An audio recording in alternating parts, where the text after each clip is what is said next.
Hey, what's up guys? Christian here for Kriscoart. Today we're looking at a few tips in post that you can do to improve the fight scenes to make them feel a little bit more realistic and a little bit more impactful.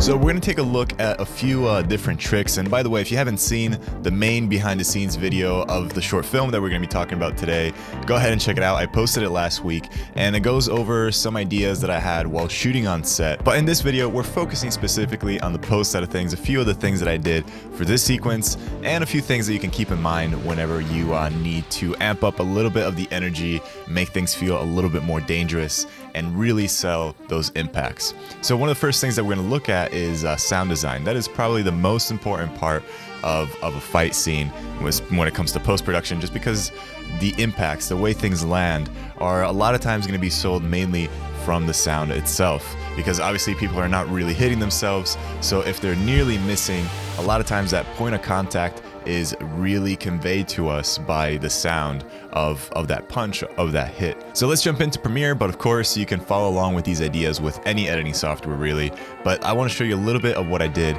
in my timeline. So there's a few things going on here. Even in the beginning, before the actual fight sequence, I wanted to play a little bit with sound just to add a little bit of tension, you know, some exchanges here and there with the characters in this scene before we get to the punches. And a lot of that is done through sound. So we have the very close to us bite of the apple, which is kind of in contrast with everything else that has been happening before that. It kind of gives it a bit of a break, since everything else before that has a lot of reverb thrown on there. It's spreading all across the space, and now we're closing in a little bit. Then we hear this sound effect of a door opening off camera.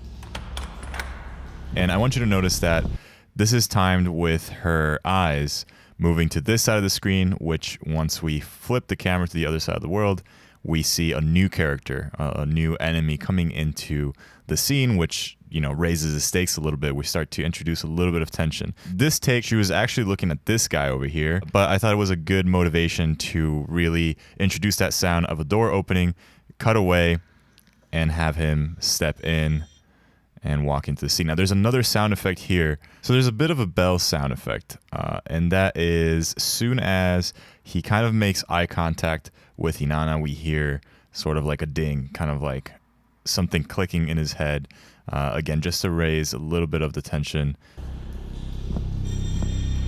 And then we have a bunch of, you know, an underbed of this kind of drone, a little bit of a bassy layer to it, just to, you know, make this moment feel a little bit bigger. And then we have sort of like a build-up, a crescendo, which I believe is part of that same bell sound effect, which also has a nice tail end of it, which helps tie in these two moments together. So her realizing that she needs to initiate the fight, throws the apple, and of course there's a bunch of sounds that go with that. So without playing this over and over, just to break down this section, what we have here is a quick and sharp whoosh sound that kind of follows not just her throwing the apple, but also the camera panning. And then here we have a sub drop, sort of like a poof, you know, we're freezing down time for a bit here.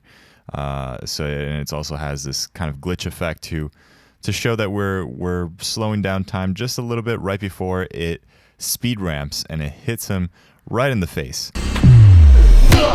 The impact sound of this is actually from the basic fight collection that Film Riot posted a while ago. I purchased that sound pack, and it's been really great for fight scenes. And actually, that's what I use for most of the sound effects in here. So shout out to Film Riot, awesome channel, love what they're doing, and they have some really cool products as well. So the impact of this apple is actually like a wooden leg of a table being slammed against something. That's kind of what I got from the pack, but it kind of works because it's this exaggerated comedic way of just getting hit in the face by an object, which of course initiates the fight. So from here, you can see we have a few crescendos that just end abruptly with the impact to kind of add a little bit more to that break of pace and the initiation of the fight sequence itself. So that is what leads us into the fight scene. There's a few other sound effects. There's some production audio from, of course, the guy being hit and reacting to it, so vocalizing a little bit of that pain, which is always helpful, and you're going to see a lot of that. That's important, you know, not just hearing the impact, but actually feeling it through the guys actually, you know, kind of vocalizing a little bit of that pain. So from this scene, I want to start to establish that she's walking or actually running or charging against them. So we start to introduce that idea with some high heels, some very quick and snappy high heel movements, so you can hear that she's kind of like running up to these guys. She's not, there's no pause here. There is, because we're just looking at him and his reaction, but the sound is telling us that our main character, our hero, is not standing still. She's actually running towards them. And I think that's what ties in these two shots together pretty well. Doesn't make it feel awkward, like we're just waiting on something. And I think it's because of these quick movements of her feet. So in here, we have the first few punches. Now, this is actually it was the most fun to do sound design wise, but it's the most straightforward and basic. Essentially, whenever you see anything in here, you just want to add as many sound effects as possible to make it full and believable and impactful. So what I mean by that is, without going into all the details, there's usually a whoosh sound. So mainly if it's a lot of her movement, then it's cloth and kind of air swinging, air cutting type of sound effects. And then you get the actual impact. So maybe like a bone crunchy sound if she's hitting him in the thorax here, or more of like a skin slap type of sound effect. And then of course a little bit of the impact of the cloth of the guy that's getting hit. And, what kind of movements are they doing? Are they sliding away with their feet? Are they, jumping away or kind of bouncing back a little bit? So, keep in mind what we're looking at when what impact we're looking at, but also what movement the feet are doing when they're backing up or advancing towards them. And then, these people are wearing clothes. So clothes usually make sounds if they're being violently, shook around. So keep in mind what they're wearing. Usually cloth, generic cloth Foley works really well. Some whooshes added into that adds a nice little layer of sound. So just really think about those things in terms of layers. So whatever you see, you want to add sound effects to just make it a lot more threatening. If this didn't have a sound, it's just kind of like, okay. But once you add that whoosh, that makes it a lot more threatening, and it just makes it seem a lot more dangerous and a lot more quick than what it is. So all these things combined, of course, you have some impacts here that exaggerate. This kick, she sells it pretty well. Honestly, she was really great in this fight sequence because she was giving a lot of that recoil or that kickback from her movements, even though they were being faked and everyone was being very safe. So again, the sound design of this scene was actually helped a lot by the performance of all the people involved. So that's a huge plus that I was able to work with, not just in terms of sound design, but also shooting, like I mentioned in the previous behind the scenes video of this short film. So that's pretty much all that was involved in this. Let me just full screen. And again, keep in mind that this was shot in a day. This had such a crazy quick turnaround. So it's not the best example of organization or even in terms of filling all the proper sounds, but at least this gives you a basic idea of some of the things that you should start thinking about. So you can see that I've kind of divided them here in the tracks. I tried to be organized, even though I'm not really following this too consistently, but you can see I have the punches, the impact layers, the punch swishes, some Foley tracks, some dialogue stuff. And the reason why I have it separated this way is because I actually have quite a bit of effects. Maybe not quite a bit, but I have mainly some reverb thrown into the track mixer for these tracks. So you can see I have, aside from individual effects to these sound effects, I have some overall reverb. And these are slightly different. They're still kind of the same in terms of being in the same space. That's kind of how I set them up. I can just give you a quick little look. And a lot of these have the wetness of the reverb that varies in between these different tracks. So if I just open up, that's very similar. See, this one's a little bit more. This one's a little bit less. And that is just because different sounds read differently. Maybe the impacts need to have a little bit more reverb since they're louder and they kind of reverb around this environment. The swishes, maybe they need a little less. This is all very, preferential. So whatever makes sense for your scene, whatever sounds right to you, just experiment. And of course, definitely use the previous workshop tutorials that I've done as reference if you're into, setting up some convincing reverb and really layering in your sounds the right way. This is just meant to be as a general overview. I just want to kind of spill out all the things that I did for this specific scene. But as far as the technical way of doing all this has been covered many times in the videos that I will link in the description. Also, the character of the impacts is very important. That's something that is oftentimes overlooked. Like, there's some moments here that I want to really stand out. Like this punch, this is gonna hurt. So what I did for this scene is I really went in terms of pain. I had like a pain meter, So if it's more painful, then I was gonna add a lot more of a bassier undertone to it, a lot more force to the impact. If it's more of kind of blocks or just kind of pushing him away in that sort of way, like that one, I mean, that's also painful, but it doesn't look as painful as just this, judging by his reaction. So I kind of went with that. Again, not as impactful. It's just like a slapping away of the leg. This block isn't as impactful. I mean, it's still pretty hard hitting, but then what really comes in is this punch.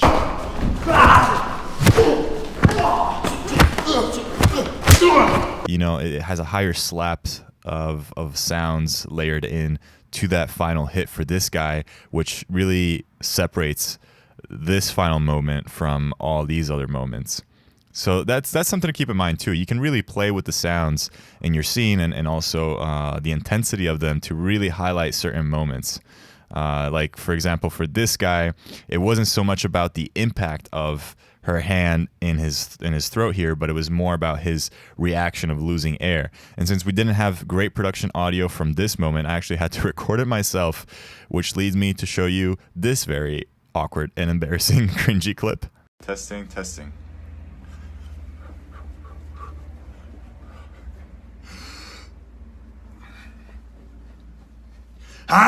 So yeah, sometimes you gotta do what you gotta do. You gotta reintroduce those sounds if they weren't captured the right way on the day, which happens a lot. And actually had to do the same thing for this guy, which was a lot of fun. Testing.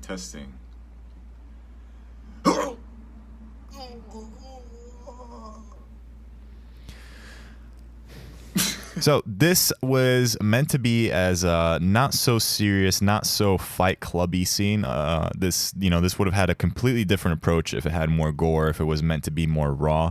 I would have had different types of sounds. These are very Hollywoodish. These are very like blockbuster, fun, safe action movie that still have impact to them, but they're not like super violent or gory or that have bone breaking, or it's not as brutal.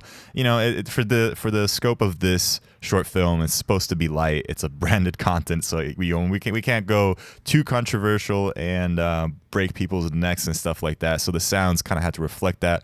So these are somewhat exaggerated, somewhat not too comical. I still would consider these pretty realistic, pretty impactful, but they do have a certain character that would be, of course, very different if we were to handle a different type of short film that was more raw and more brutal. Now, something else that you should keep in mind whenever you are creating these sounds, these punches, these hits, it's very tempting to just grab one punch sound effect from your sound library, drop it in wherever it makes sense. But I really recommend to layer things in and really fill things in a way that's not just scattering things around your timeline, but also really stacking them vertically. So stacking multiple sounds on top of each other to create a more full and unique sound. So what I mean by this is, let's say you are dealing with a punch hit. A lot of times that one single hit is divided into 3 or more sections. Now the first layer is sort of your higher range of frequencies. That could be the skin impact, sort of a slappier sound to kind of again fill in those higher frequencies. Then you can have something in the middle that can be maybe a sharper thud that really emphasizes that point of contact. And then to make things feel a little bit bigger, you can add a bassier type of impact underneath all of that. And so as I previously mentioned, there was a few hits that were sort of blocks and other moments where I didn't want to put too much emphasis on them, and they didn't have as much bass as some of the main hits, which came in a lot more powerful because they had a bit of a fuller sound. So these are all different layers that you can add on top of each other to create a unique sound, and that can also give a specific type of character to each hit so that you can really control the strength and the amount of pain that those hits are actually causing to the subject and that the viewer actually perceives. Now, there are a few things camera-wise that are going on, of course, that we've covered in the behind-the-scenes episode of this short film, but there's a few things that I didn't mention, which was some post-camera work that was done in these shots. So let me show you what I mean. If we bring it back here, let me actually select the clip, go into the effects controls. You can see that we have some keyframes for the position and the scale. So I'm going to go frame by frame here, and you can see that with each impact, we're kind of doing a little bit of a play here with the camera where we kind of zoom in just a little bit and we move in towards where the impact is happening so that our eyes are really not being distracted, and they're kind of being guided by the movement that we actually want to pay attention to. Because otherwise it would be very easy to look at maybe this guy and seeing what he's preparing for. Instead, with this subtle shift, we're now like paying more close attention to this. So we see that he's getting hit right here, and then we see the miss, and there's a real, obviously, a dolly move or gimbal move in. So that's helping with this whole scene as the foreground objects and everything else are whizzing past us. But it's also nice to have these moments where we have these quick snaps. You can see that over here we have a scale and tilt down to follow the kick of the leg here. And then we kind of move up in this sort of direction, and we scale, I think we scale back. Yeah, we scale out so that we can reveal this guy again. And we follow the block up here, and then the final impact here right before the cut. So this was the main clip that had sort of these adjustments because it was this long master shot, but it was really crucial in allowing us to really follow along with this sort of path that was designed in the fight choreography. So of course I knew that on set I was trying to follow it as best as I could with the camera, but adding these very subtle keyframe changes really helped to highlight these impacts that, of course, timing wise it would be impossible to really nail down to that extent on set. So that's a neat little trick that I think you guys can use in your fight scenes, of course, if the style and tone and the story of it calls for it and all that good stuff. And by the way, a lot of times you can do a lot of time remapping and speed ramping if you want to hide some mistakes or add some impact. I didn't have to do that in this case because this was well rehearsed, everyone was on point, so I didn't need to do that. You can also cut a few frames, or maybe like 1 or 2 frames for any impacts, especially in punches, to add a lot more impact. Again, I didn't have to do that for this, but that could be a neat little trick that you guys can use. And finally, as a last bonus, I just want to show you what went on with this throwing of the apple.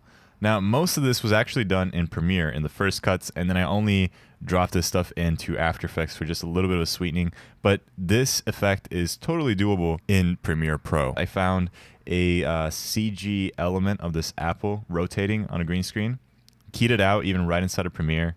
You can see the original clip actually down here. I time remapped it from going to slow-mo to normal speed, and then here I just freeze frame that apple, cut it in half, and let the split ends kind of go on opposite directions. And then I just added a little bit of this like puffy, powdery impact, and that's really it. If you look at it, it's not that convincing frame by frame. I mean, it still works because the guy is really selling it off really well, but it's with the motion and the sound that everything really comes together, especially with this, we first see the apple here, and then, of course, that whip pan really sells the impact of that.